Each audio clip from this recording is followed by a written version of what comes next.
pawn storm on the king side. There's a few moves for black here. It's possible to play rook c8, a very natural move, putting the rook on the c file and x-raying the bishop. There's a move here, rook b8, known as the Chinese dragon. Rook b8 looks a little bit strange, but the idea is that black is going to advance b5, and this rook will be useful on the b file. And there's a common move, queen a5 here, which is a very common attacking move in the dragon. Queen a5 is possible to play here. Today we're going to talk about rook c8. So rook c8, which was the first line of the dragon that I ever learned. I always played this line as a kid.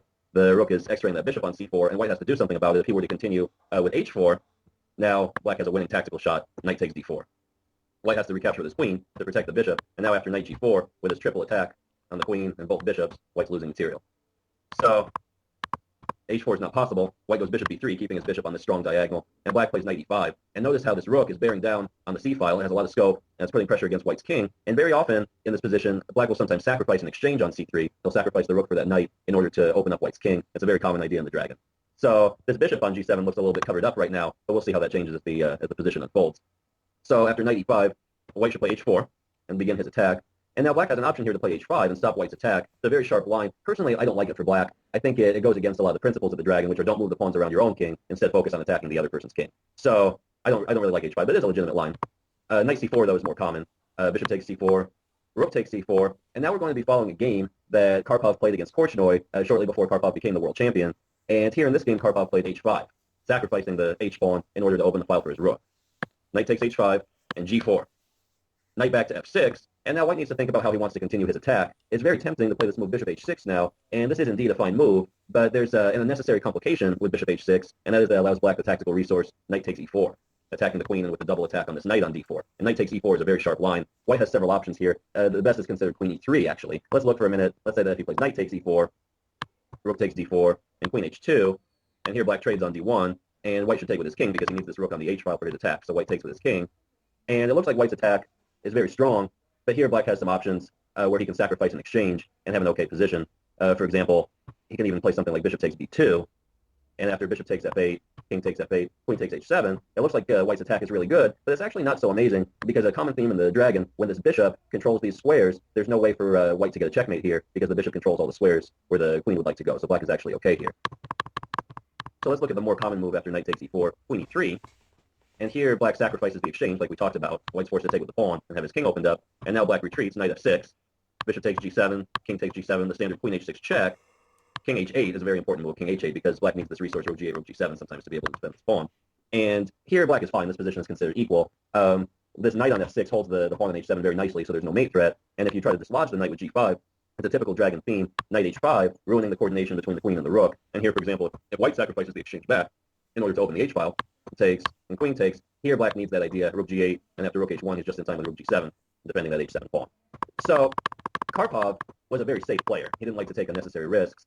And so instead of playing bishop h6, he played this move knight on d to e2, which will prevent this knight e4 idea. And it also keeps an eye on this other knight, because as we said, a lot of times black will be looking to sacrifice an exchange on c3, and that knight on e2 watches that knight on e3 nicely here. So, what else is there for black to do except continue with his attack?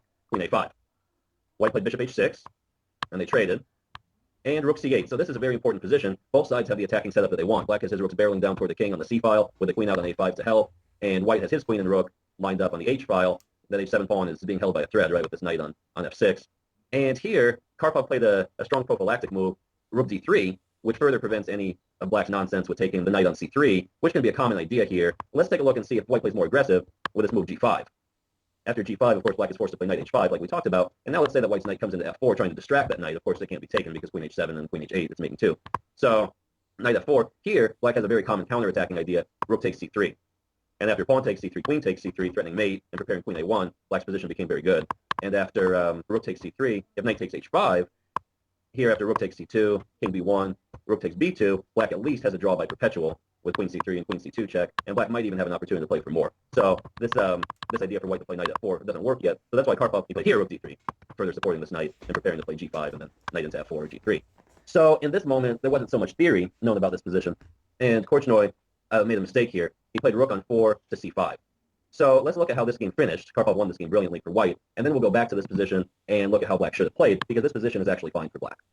So in the game, Korchnoi made this mistake, rook back to c5, but the idea is to prevent white from playing g5. But you see, in chess, it's always annoying when you play a move to prevent a certain idea, and then your opponent plays it anyway. And here, Karpov played g5 with the attack on the knight. So Korchnoi played rook takes g5, and now Karpov played rook d5, a powerful move, intercepting the queen and the rook, and of course this knight can't take because that knight is pinned down to this checkmate in 2.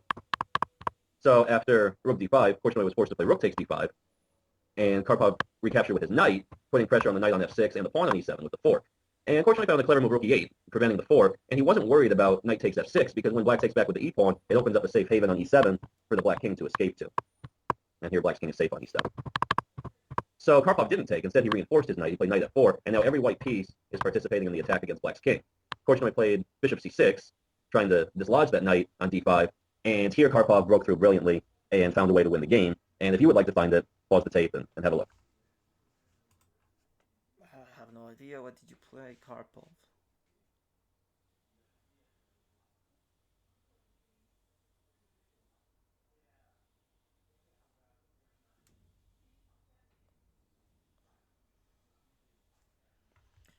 Okay, moving on. So here's the breakthrough. e5. e5, a very forcing move. So black has two options. He can either play pawn takes e5 or bishop takes d5. So if pawn takes e5, knight takes f6 check, forcing. Pawn has to take, and now a very nice knight h5, threatening queen g7 checkmate, and pawn takes h5 is met by rook g1 check with mate 2. Now, you might ask, why did Karpov play e5? Why not just immediately play knight takes f6 check, e takes f6, and knight h5? Well, here, unfortunately, would have the defensive resource queen g5 check, forcing a trade of queens. Although, at first glance, it looks good for white after knight f6 check, winning the exchange. But after king g7, takes, black actually has more than enough compensation for the exchange, and he has very strong kingside pawns, and black is actually much better in this endgame. So that's why Karpov played e5 first, and Korchnoi understood he was unable to take on e5, tried the only other option, bishop takes d5. But now Karpov became winning after e takes f6, and now not knight h5, because rook e1 check is mate in 2 now for black. Black received some counterplay when that e-file opened up. But rather, now white has a forced win with queen takes h7 check, king f8, queen h8 check, king e7, knight takes d5 with check. Every move is forcing, and after queen takes d5, rook e1 check skewers that rook on e8. Unfortunately, gave up. So a very nice game by Karpov. That helps us to understand how black shouldn't play the dragon in this position. So let's go back to the moment where Korchnoi played that mistake, rook on 4 to c5, and let's look at the correct way to play this position. It's been discovered now that black should play 19, bishop e6, which introduces the bishop into the kingside attack, and the bishop also covers that important square on d5 where white will often put a knight. So after bishop e6, let's say that white plays the forcing move g5, which is very common, knight h5, and now knight f4, and now I think we're already familiar with the move for black, rook takes c3. And for example, if rook takes c3, and pawn takes c3, now after queen takes c3, black's position became very good. He has plenty of compensation for the exchange, and after this move, knight takes h5, there might be several perpetuals here with queen a1 check and queen d4 check, where it's hard for white's king to escape to e2 because of bishop c4, but I don't think that black needs to settle for a perpetual here. He can play simply pawn takes h5, and remember, he's never getting checkmated here as long as his queen controls this diagonal, keeping white's queen out of h8. So here, black can make a draw at his leisure, and there's opportunity to look for ways to play for a win. So that concludes our video today, looking at the dragon, in particular the Yugoslav attack with bishop c4, and we'll be back with more variations next video.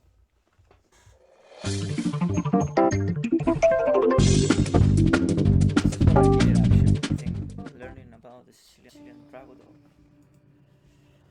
It's very important for you.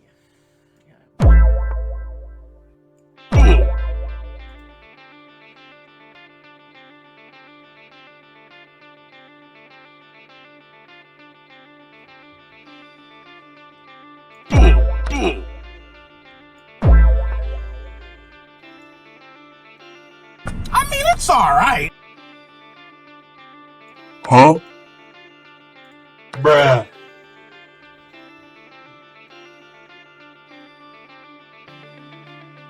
I mean, it's alright.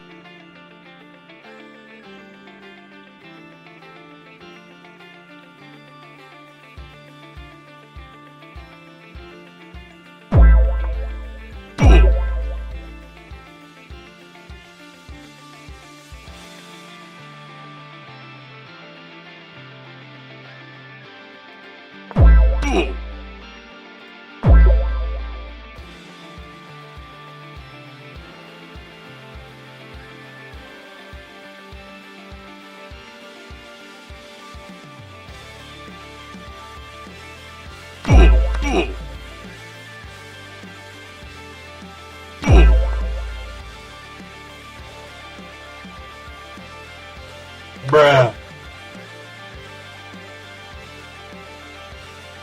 I mean, it's alright.